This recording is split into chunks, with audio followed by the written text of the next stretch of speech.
Glória a Deus. O tema da palavra de hoje é o seguinte: chamados para sermos guerreiros. Chamados para sermos guerreiros. Sempre me intrigou muito quando eu conheci o Senhor e li a Bíblia. Comecei a ler, comecei a ver como Israel era um povo guerreiro, como os guerreiros eram valorizados, como era um alvo, era algo bonito, um homem, ser chamado de guerreiro. Geralmente eram pessoas que iam à frente nos seus cavalos, nas batalhas, com espadas, e realmente se expunham a morrer. Não valorizavam a sua vida mais do que a causa pela qual estavam lutando. Os reis iam à frente também lutar. Hoje em dia é fácil, Um presidente de um país, ele fica só no seu esconderijo dando ordem, vai ali, vai aqui, mas naquela época era honroso que os próprios reis fossem à frente. Vemos isso nos filmes, vemos isso em documentários, Os reis iam com os exércitos. Nem sempre, claro, se expunham tanto, mas só o fato de estar ali era algo perigoso, de uma certa maneira.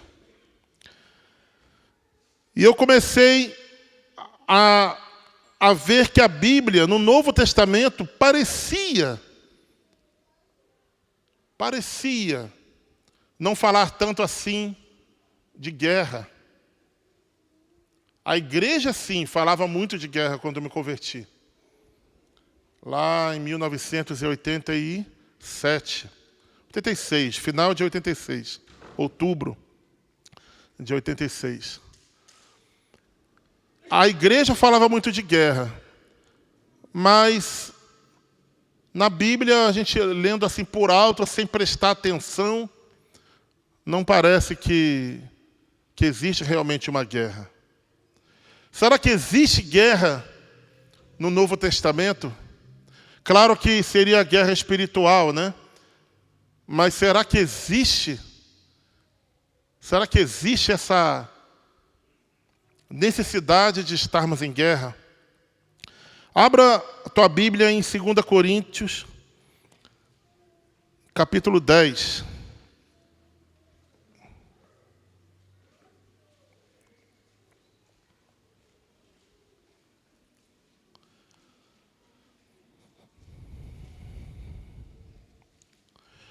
Versículos de 3 a 5.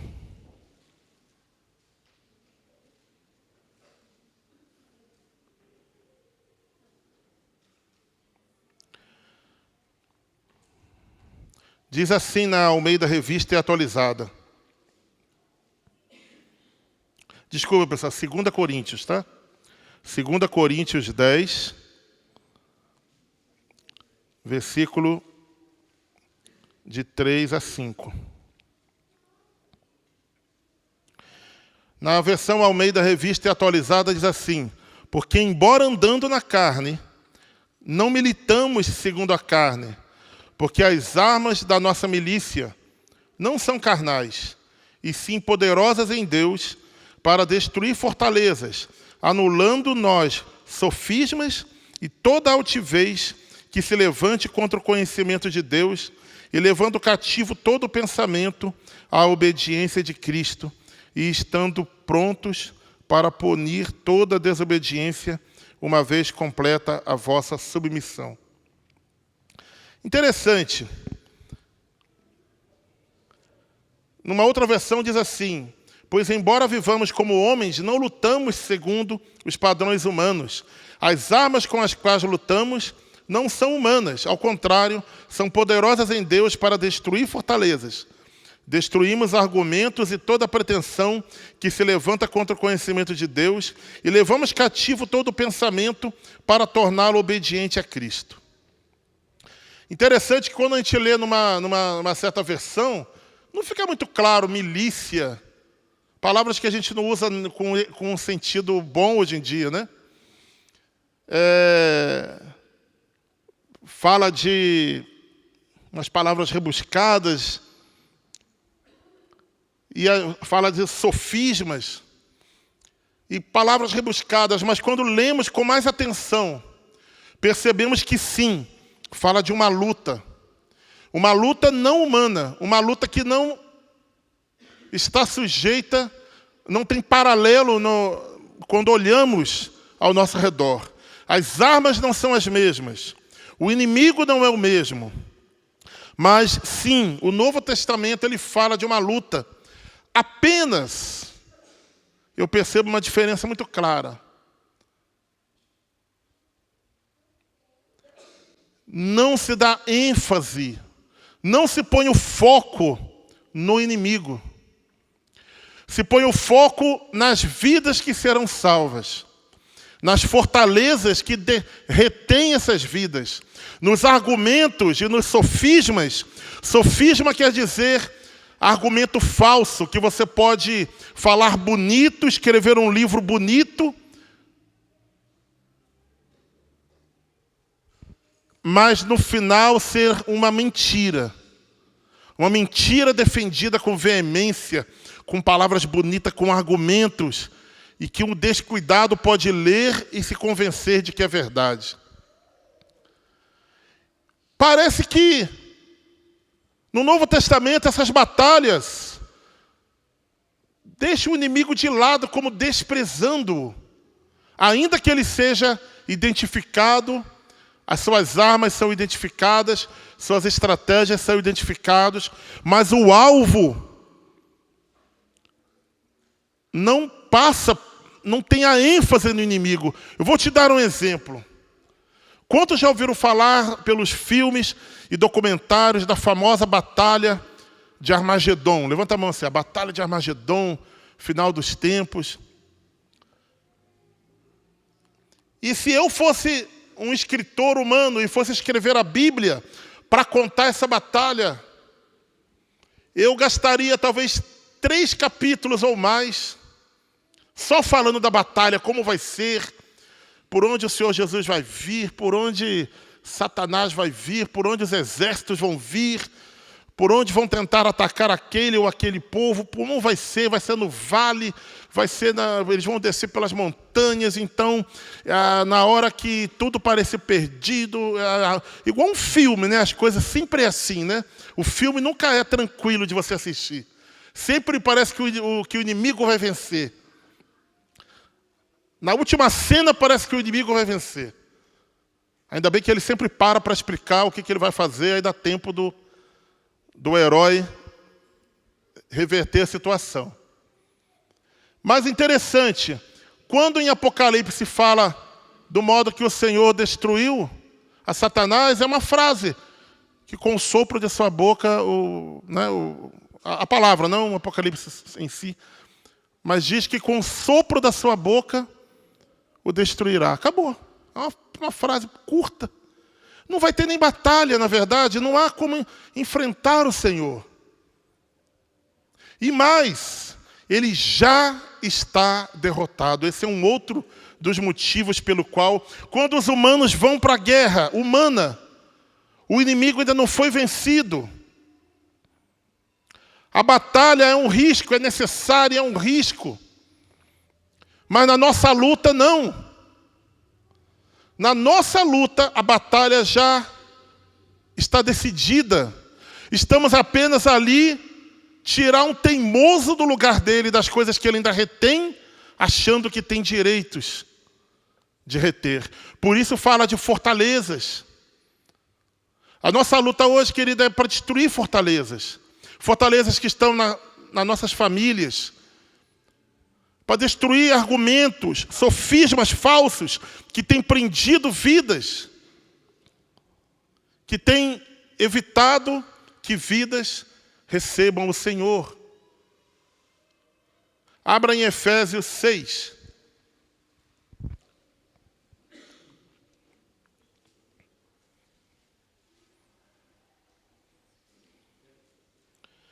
Efésios capítulo 6.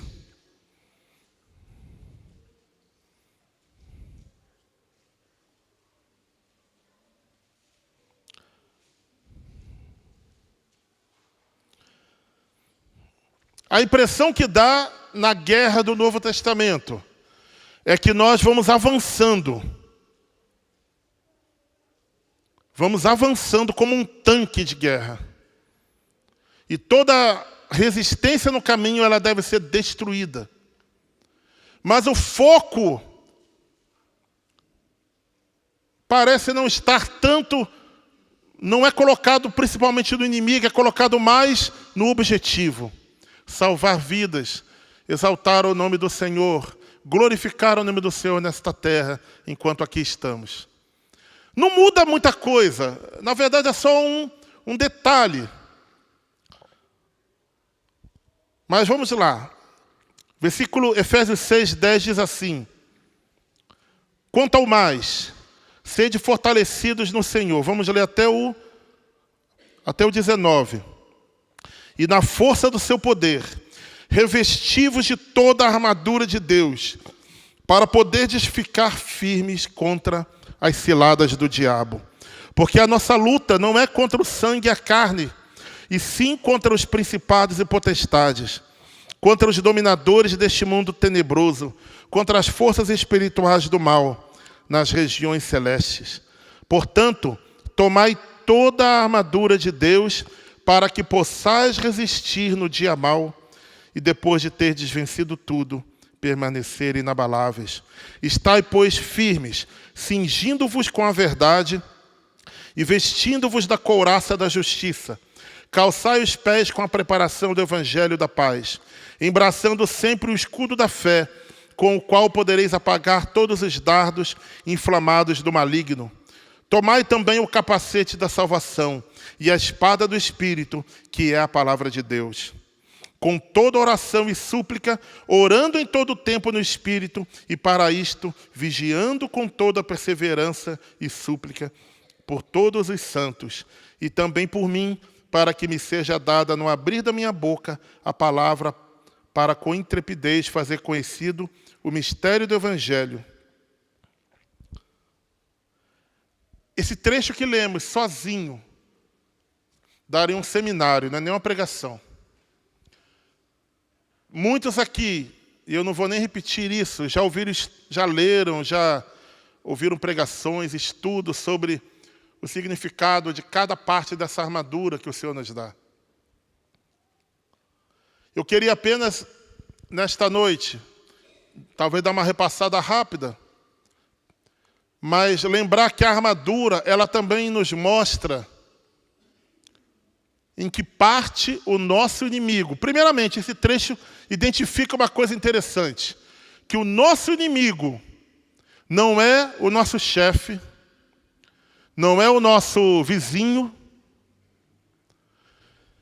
não é o nosso pastor, não é o nosso cônjuge, não é aquele cara na rua que te deu uma fechada. Não são nem mesmo os políticos corruptos. O nosso inimigo de verdade, são seres espirituais, que Paulo identifica aqui como potestades, como poderes, como forças espirituais do mal, dominadores deste mundo tenebroso. Este é o nosso inimigo. Se nós focarmos em pessoas, estaremos errados. Quando o Senhor te der uma vitória, não lembre de alguém, de uma pessoa, de uma carne ou sangue, que te afrontou e duvidou que você alcançaria aquela vitória. Porque a nossa luta não é contra essa pessoa. A nossa luta é contra demônios. Tudo aquilo que no Velho Testamento falava-se de inimigos, os jebuseus, os heteus, todos aqueles eus, eram, na verdade, simbologia de demônios, que tentam ocupar o lugar que o Senhor nos deu. Constroem ali fortalezas e tentam resistir ao nosso avanço, ao avanço da igreja.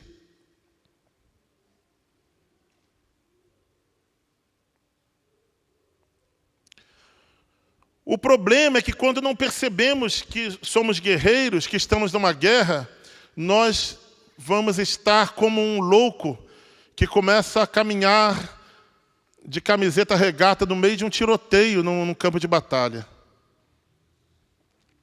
Isso é muito perigoso. Vamos continuar aqui no trecho que nós lemos. O que nós extraímos daqui? Primeiramente, a nossa luta não é contra seres humanos. Esquece o teu vizinho. Esquece o conflito que você tem com aquela pessoa que você tem considerado um inimigo. Ele não é o teu inimigo.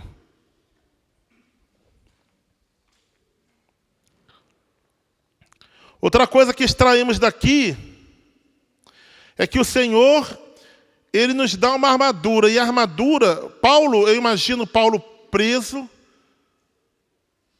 e devia ter lá na porta da cadeia um soldado, e ele escrevendo ou ditando esse livro. E ele observando um dia aquele homem vestido com uma... E nós sabemos hoje, pelos estudos, né, arqueológicos, como era a roupa de um soldado romano.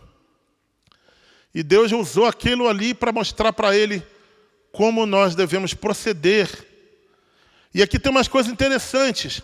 Em primeiro lugar, a armadura nos mostra os locais em que os nossos inimigos querem nos atingir. Como diz aqui,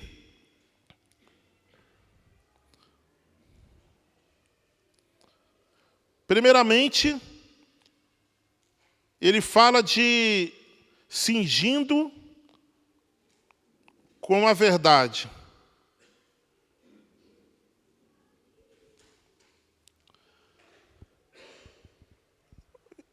Interessante, uma das coisas que o diabo, o nosso inimigo, quer roubar de nós é a verdade.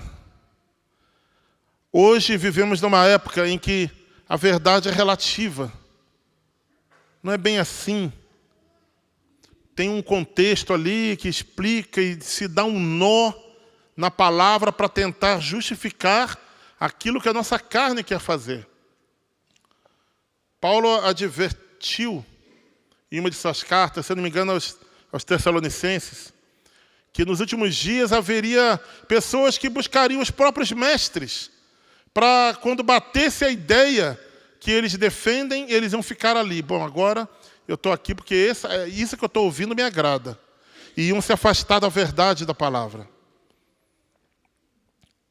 Depois nós vemos que uma couraça da justiça protege toda essa região do peito, protege o coração de ataques, eu diria de ataques de perto, né? A couraça ela serviria mais para alguma coisa de perto. A gente vai ver mais adiante que fala também do escudo, para evitar que os dardos, flechas inflamadas, também atingissem o peito. Mas são ataques de longa distância, ataques que você não espera. Geralmente alguém para te atingir de perto precisa estar próximo. E daí dá para extrair tanta coisa que eu te convido a ler esse versículo, pedir esse trecho, pedir revelação do Senhor e começar a deixar que isso guie a tua vida e a minha vida. Fala das sandálias, preparação do Evangelho, fala de tanta coisa, mas fala do capacete da salvação. Uma outra coisa interessante, no caso das sandálias, né, para preparação do Evangelho da paz. Se você não tem, querido, uma sandália adequada, você não vai querer sair. Eu e você não vamos querer sair para pregar o Evangelho. Não vão ter aquela disposição de caminhar, de sair, né, ir lá para fora e pregar o Evangelho. Dá para cavar aqui também. E continuamos, temos o capacete da salvação. A nossa mente também é um alvo. Então nós vemos que às vezes o nosso inimigo quer que estejamos descalços, não tenhamos ânimo para sair, para evangelizar. Que estejamos com o peito descoberto, sujeito a feridas emocionais, no coração. Qualquer coisa que alguém fala ou deixa de falar, te machuca. A nossa mente também, o capacete da salvação, ele evita que a nossa mente seja bombardeada de acusações, dizendo que não temos a salvação do Senhor, que nós erramos tanto que não temos direito mais ao perdão. É um outro extremo de ataque. E continua. Mas eu queria que a ênfase aqui fosse a espada do Espírito, que é a palavra de Deus. Aí, nós vamos falar mais daqui a pouco sobre a espada do Espírito. Mas, logo no versículo seguinte, diz, com toda oração e súplica. Tudo aquilo que nós oramos, que nós lemos antes, aliás, até agora, nesse trecho de Efésios 6. Desde lá do versículo 10.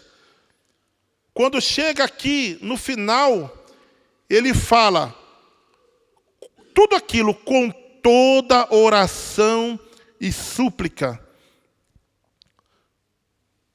Por isso que quando cantamos aqui no final, que vamos buscar, que vamos querer o Senhor, que, né, essa ênfase já estava no ar do que o Senhor quer falar conosco nesta noite. Amém? Interessante. Orando em todo tempo no Espírito e, para o mesmo fim, vigiando com toda perseverança e súplica por todos os santos. Por que fala aqui de orar por todos os santos? Eu quero lembrar a você que Jó, não vamos ler, mas se você for no livro de Jó, quando Deus, no final de tudo que ele passou, ele resistiu ao diabo, Deus pediu que ele orasse pelos amigos dele. E a palavra fala que enquanto ele intercedia pelos seus amigos, que passaram dias falando bobagem para ele, enquanto ele intercedia e orava pelos seus amigos, Deus mudou a sorte de Jó. Veio a vitória. E às vezes estamos passando por lutas tão grandes e viramos uma auto-igreja, em que o único membro somos nós mesmos. Esquecemos do ministério ao qual servimos, esquecemos o chamado para o qual fomos chamados. E começamos a deixar... Preste atenção. Você que está passando por problemas grandes nesses dias, uma pergunta para responder para você mesmo, porque eu já respondi para mim. E eu não gostei muito da resposta. Aí eu decidi mudar. A pergunta que você vai se responder é o seguinte: você que está passando por grandes problemas atualmente, qual foi a última vez que você intercedeu por um irmão da igreja, pela obra do Senhor? Que você esqueceu. Não que não entenda. Não vamos deixar de orar por nós, vamos chorar, vamos nos derramar diante do Senhor. A palavra nos manda apresentar toda a nossa ansiedade aos seus pés, e aquela paz que excede todo o entendimento encheria nossa mente e coração. Mas não diz que depois não devamos continuar a oração e interceder pelo próximo, pelo discípulo, pelo discipulador, pelo pastor da igreja, pela sua família, pelos parentes seus que ainda não foram alcançados. E nisso, muitas vezes, nós perdemos o foco daquilo que o Senhor quer para nós. Porque essa batalha tem uma característica. Ela é acompanhada de oração, súplica, de perseverança, como diz aqui, por todos os santos também. É acompanhada de vigiar, de prestar atenção. Não paramos a nossa vida, não paramos o nosso ministério durante a batalha. Não podemos parar. Porque isso, inclusive, interfere no resultado da batalha, na demora, para que a gente veja, possa colher o fruto, que são as fortalezas destruídas, que são as resistências por terra, que são os sofismas e argumentos e enganos derrubados. Ah, mas eu estou falando há tanto tempo com a minha família, com meu pai, com a minha mãe, e eu fico lá e aquele cabeça dura não se converte. Porque a batalha é no campo espiritual. Nós vimos aqui, as armas que o Senhor nos deu são para destruir os sofismas, as fortalezas que impedem que os nossos amados venham até o Senhor. E no final, todas essas armas são como acompanhadas de oração e súplica. Com toda oração e súplica. Toda oração quer dizer que é tudo aquilo pelo qual você precisa orar.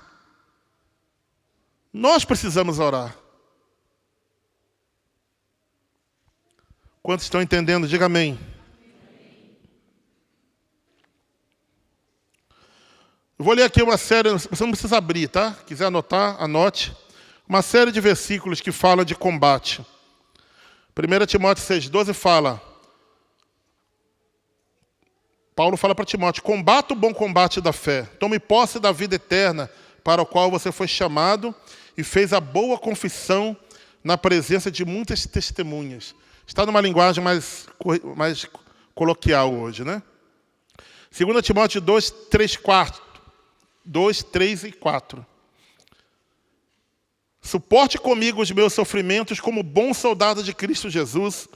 Nenhum soldado se deixe envolver pelos negócios da vida civil, já que deseja agradar aquele que o alistou.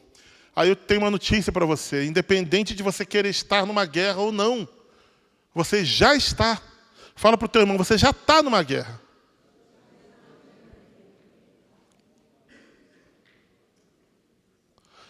Há algum tempo, numa certa igreja, num certo encontro, se cantou músicas de guerra que há muito tempo não se cantavam, músicas que afrontavam o diabo. E foram, eu não sei realmente detalhes, tá? Mas assim, eu sei que houve do meio do povo, em algumas pessoas, medo. Porque por que deixar o diabo dentro? Por que mexer com... Eu estou exagerando, mas não foi assim que as coisas já foram faladas, até porque não foi falado comigo, mas foi assim um sentimento que eu tenho certeza que mesmo quem não falou, pode ter também esse sentimento. Deixa o diabo quieto. Tem gente que nem fala o nome, né? Deixa o capiroto, sei lá, o tinhoso. Deixa o bicho para lá. Era o bicho. Eu lembro quando eu era pequeno, meus pais não falavam. Era o bicho. Falava-se o bicho. Querido, mas assim, independente do que você acha que está sozinho, num canto, escondido, você está numa guerra, querendo ou não. Fala de novo para o teu irmão, você está numa guerra, querendo ou não.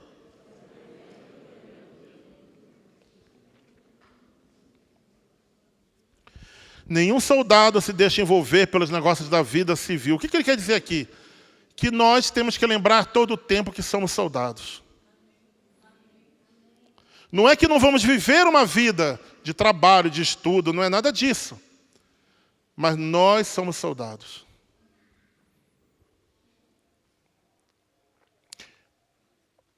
Já repararam que o espírito de guerreiro que eu estou querendo enfatizar aqui hoje, e que a Bíblia está nos levando a querer, esse espírito de guerreiro é uma coisa que agrada o nosso coração?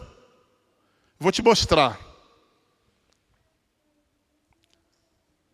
Vou usar um exemplo corriqueiro da nossa cultura, que é o futebol, por exemplo.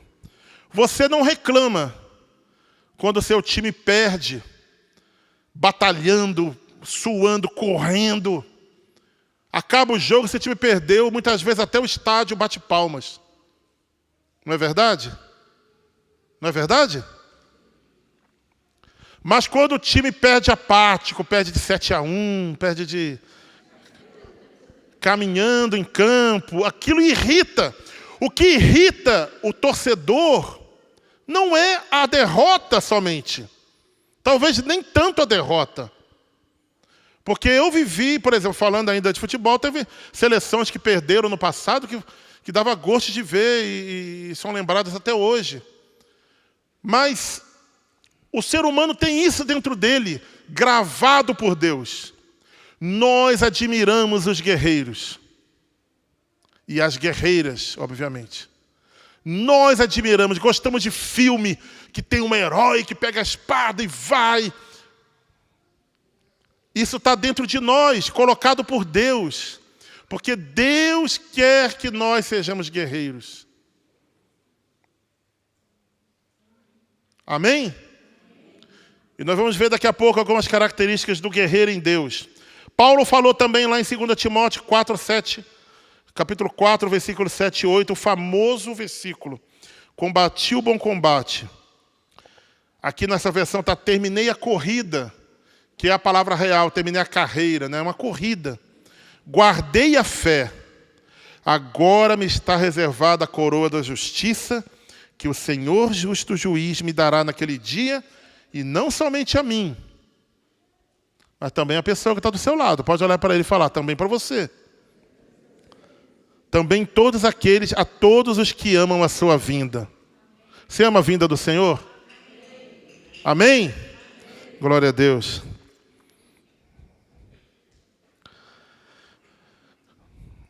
Durante Romanos 15, versículo 30 diz assim, confirmando uma coisa que lemos agora há pouco sobre a batalha em oração. E rogo-vos, irmãos, por nosso Senhor Jesus Cristo, e pelo amor do Espírito, que combatais comigo nas vossas orações por mim a Deus. Romanos 15, 30. Combatais comigo, pegando na enxada, pegando na espada.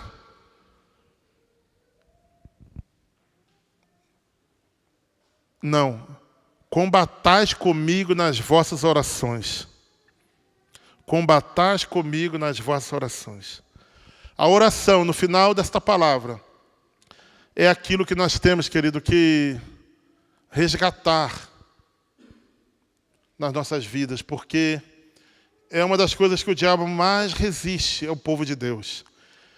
Nós conseguimos separar tempo para ficar no Facebook, no WhatsApp, no Instagram, num videogame. Mas vai tentar separar tempo para orar. 15 minutos que seja. Você pode estar ocupado o que for. Se der uma dor de barriga em você, você vai parar tudo o que está fazendo e vai no banheiro. Se der sede, você vai parar tudo o que está fazendo e vai no banheiro. Você está trabalhando cheio de coisas. Na maioria dos dias, meio-dia você para, fica 1 hora para almoçar. Porque o corpo tem fome. Mas nós não temos parado para atender as necessidades. Paramos para atender as necessidades fisiológicas. Mas as necessidades espirituológicas, se é que essa palavra existe, não atendemos. Já há uns 3 anos eu preguei sobre isso num encontro lá de carnaval. E chamei disso, necessidades espirituológicas. Se dá uma dor de barriga, você para, que pode estar jogando videogame, pode estar online. Tem aquele ditado, né, dos jogadores atuais. Jogo online não tem pausa, né? Então, é o que os meninos e meninas falam para os pais quando querem parar. Pode ser o que for, online, pode ser decisão, Você vai correr para o banheiro, vai parar o que está fazendo. Mas é as nossas necessidades espiritológicas. E as necessidades do Espírito. E a fome que o Espírito tem. A batalha é em oração. O primeiro inimigo que nós enfrentamos, querido, não é nem essas potestades. Provérbio 16, 32 fala assim: melhor é o homem paciente do que o guerreiro, mas vale controlar o seu espírito do que conquistar uma cidade. Nos controlar, nós somos o nosso maior inimigo. Porque o diabo está vencido, ele não, já está lá decretada a derrota dele, ele foi exposto, foi humilhado na cruz.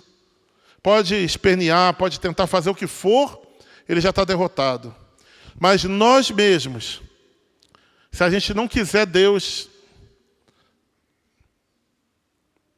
como vai ser?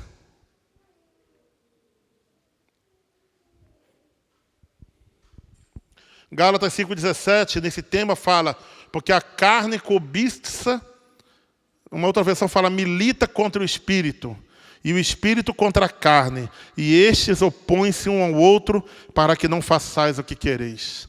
Então o nosso maior inimigo somos nós mesmos, é o primeiro inimigo. O segundo é o diabo. Além do versículo que lemos em Efésios 6, tem outros. Vou pegar um aqui.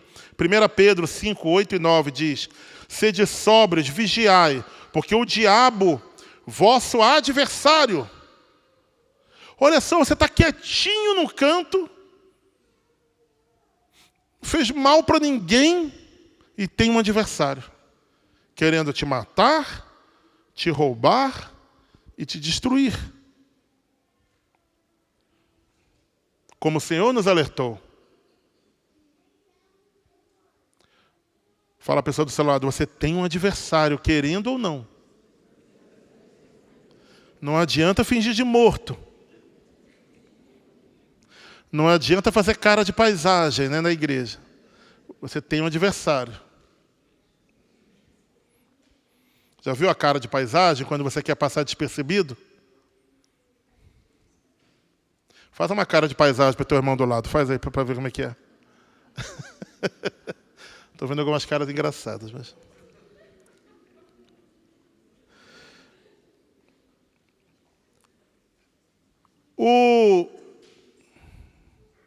Outra coisa interessante. O objetivo dessa luta não é vingança. A quem pertence a vingança? A quem pertence? Ao Senhor.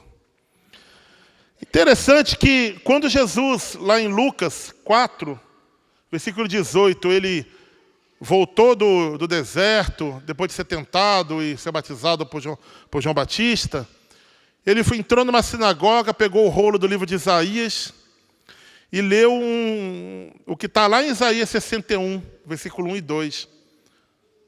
Diz assim: o Espírito do Senhor Deus está sobre mim, porque o Senhor me ungiu para pregar boas novas aos mansos. Enviou-me a restaurar os contritos de coração, a proclamar liberdade aos cativos e a abertura de prisão aos presos, e a pregoar o ano aceitável do Senhor. Jesus parou aqui. Mas se você for lá em Isaías, 61, 1 e 2, depois dessa frase, e a pregoar o ano aceitável do Senhor, tem a frase, e o dia da vingança do nosso Deus. Por que Jesus parou ali? Porque no dia que ele voltar, ele deixou o melhor para o final. Não é o melhor, eu diria, não. O melhor é salvar vidas. Mas ele deixou o dia da vingança, em que ele vai realmente agir com o juízo vindo, inclusive sobre esses seres espirituais. Isso é uma coisa que ele reserva a ele. Nós não podemos ter o objetivo vingança. O objetivo nosso é salvar vidas. É destruir fortalezas que prendem vidas, que evitem que você passe por elas para onde está aquilo que o Senhor nos prometeu. para destruir os sofismas, os argumentos falsos que prendem as pessoas atualmente.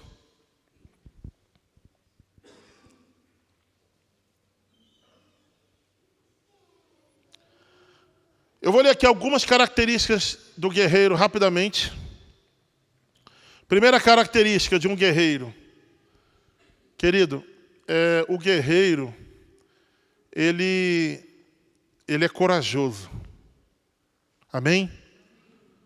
Recentemente eu assisti uma palavra do pastor... Como é o nome dele? Zezinha? Cezinha. Pastor Cezinha. No encontro em Ribeirão Preto, que foi o pastor Marcelo, minha esposa e alguns irmãos. E ele falou sobre coragem. Depois, peçam aí aos irmãos que talvez você consiga... Ele falou da coragem que um homem precisa ter para ser um cristão. E é uma palavra que me deixou envergonhado, muito envergonhado no dia lá. E é necessário coragem. Eu não vou falar sobre isso, mas lembra que o Senhor, quando chamou Josué, disse para ele ser forte e corajoso. E para muitas pessoas na Bíblia ele falou isso. Ser forte e corajoso porque eu sou contigo. Se ele falou, é porque precisamos ser corajosos. Amém? Outra coisa característica do guerreiro, ele não desiste nunca. Não é o brasileiro que não desiste nunca, é o guerreiro. Querido, no meio da igreja, no meio do mundo, um espírito chamado espírito de jogar a toalha, que leva até pessoas ao suicídio.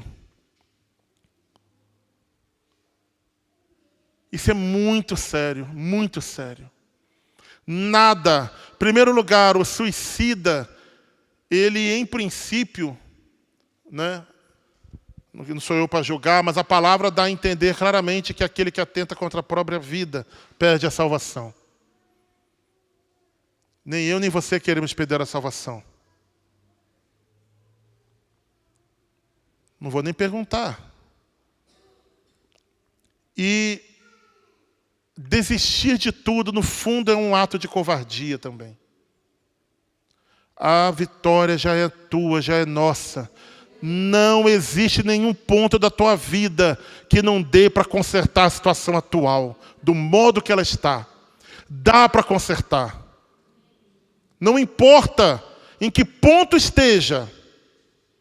Eu lembro sempre do rei Manassés, você pode chegar em casa e pesquisar sobre ele. Ele era um homem que queimava os filhos a Moloque, um demônio para quem sacrificavam crianças. Ele era terrível, ele ofendia a Deus em tudo que ele podia. E tudo que não podia, foi um homem de trevas. Até o profeta falando com ele, falando o que ia acontecer com ele não ouviu. E veio um povo, o levou em cativeiro. E ele na masmorra, numa situação definitiva, ele clamou ao Senhor. Ele não tirou a sua vida. Ele chorou diante do Senhor. A Bíblia não dá detalhes, mas ele foi restaurado completamente o seu reino. Ele voltou a ser rei. Não morreu. E ele continuou os planos do Senhor para aquela família. Para aquela família real. Não existe nenhuma situação, nenhuma, que se você clamar, o Senhor não vai vir ao nosso auxílio. Que eu e você. Nenhuma. Pode falar para a pessoa do seu lado. Não desista. O Senhor, é só clamar. E o Senhor vai ouvir.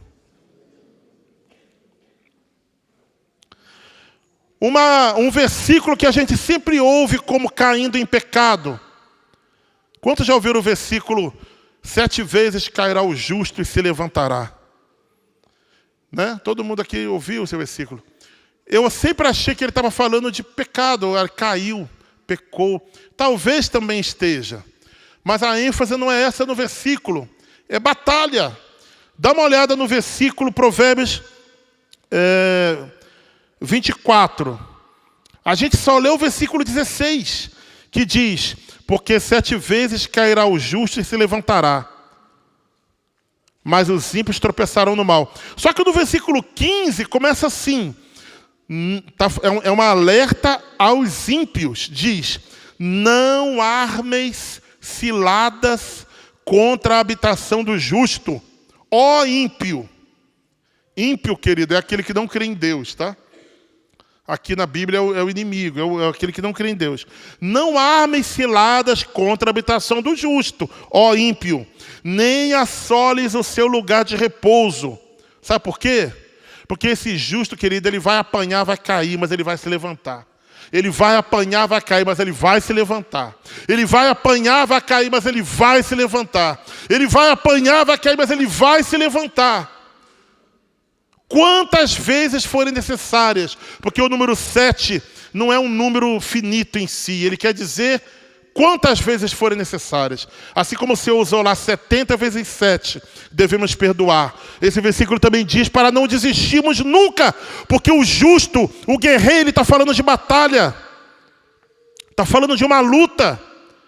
Se chegar uma surpresa e te derem uma punhalada, e você cair, ou até mesmo se você cair em alguma armadilha e pecar, ainda assim, você é convidado a se levantar. O Senhor sempre vai estar com a mão estendida para te puxar, querido. A mim e a você. Entenda que ninguém é perfeito, ninguém é super-homem. O fato de eu estar aqui pregando não significa que eu sou melhor do que ninguém aqui. E frequentemente eu falo para o Senhor que eu sou o pior. Mas entenda, isso não impede que nós prossigamos em conhecer ao Senhor e fortalecer nossas vidas. E devemos de vigiar para não cair nas armadilhas. Devemos de vigiar para não levar as punhaladas. Mas nós teremos sim, seremos guerreiros e teremos admiração por guerreiro. Eu já batalhei muitas batalhas. Daquelas, inclusive, tem filme, né, que no final do filme chega o mocinho todo ensanguentado, com ferida, corte, sujo, irreconhecível, mas ele está lá, vitorioso, não é isso? Aquele primeiro filme lá, acho que Duro de Matar, era um desses. O cara parece uma carne moída no final, né? Mas ele venceu.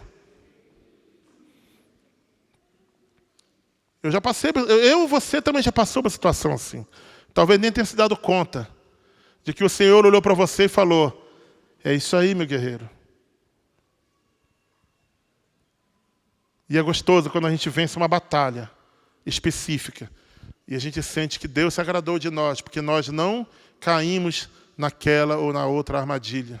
E por acaso, se você cair numa armadilha, querido, nós temos advogado junto ao Pai. Amém? Não é para desistir da vida, não desista da sua vida, não desista do seu ministério. Outra característica do guerreiro, e estamos terminando, ele não tem ânimo doble. O que é ânimo doble? Esse é o guerreiro ideal que Deus quer que nós sejamos. É uma pessoa que você encontra hoje, ele está bem. Encontra amanhã, ele está bem também. Ele pode estar até passando por lutas, um pouco cansado, abatido. Mas lembre que, eu não sei em que trecho agora, não separei esse versículo, mas Paulo fala que abatido, mas não desfalecidos, algo assim, né? Ele fala como durante a batalha aqui que Paulo, ele fala o que sentia, mas ele estava sempre firme, ele sempre tinha uma palavra. O guerreiro tem uma palavra sempre para você, ainda que ele esteja... Claro, vai ter um dia ou outro, mas isso não é ânimo doble. Ânimo doble é você nunca sabe como aquela pessoa está no dia. Ela é constante. Eventualmente, sim, pode ser abatida, mas não é por muito tempo, ela logo se levanta. E é aquela característica, querido, não, eu vou até lá, eu vou fazer, porque o Senhor me fez fazer, me fez isso, me fez aquilo. Me prometeu isso, me prometeu aquilo, me chamou para aquilo.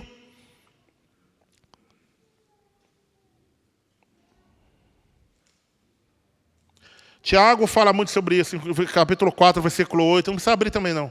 Chegai-vos a Deus e Ele se chegará a vós. limpai as mãos, pecadores, e vós de duplo ânimo, purificai os corações. Interessante, quando temos duplo ânimo, lembra da couraça da justiça, do escudo da fé, que evita de os dardos atingirem o coração.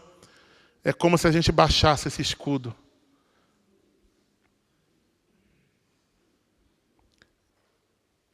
Por isso que fala purificar os corações, porque os corações estão contaminados. Quando temos esse ânimo duplo, não temos fé que o Senhor é conosco. 2 Timóteo 1,7, já falei, o Senhor não nos deu espírito de covardia, mas de poder, de amor e de equilíbrio. O Senhor não nos deu espírito de covardia. E a quarta característica do guerreiro, ele é o intercessor por definição. Já lembra lá em Romanos 15:30, que Paulo pede para ele combater com ele, né? O combate, em oração. Nós somos intercessores, somos chamados, querido, para sermos intercessores, para orar, para guerrear em oração.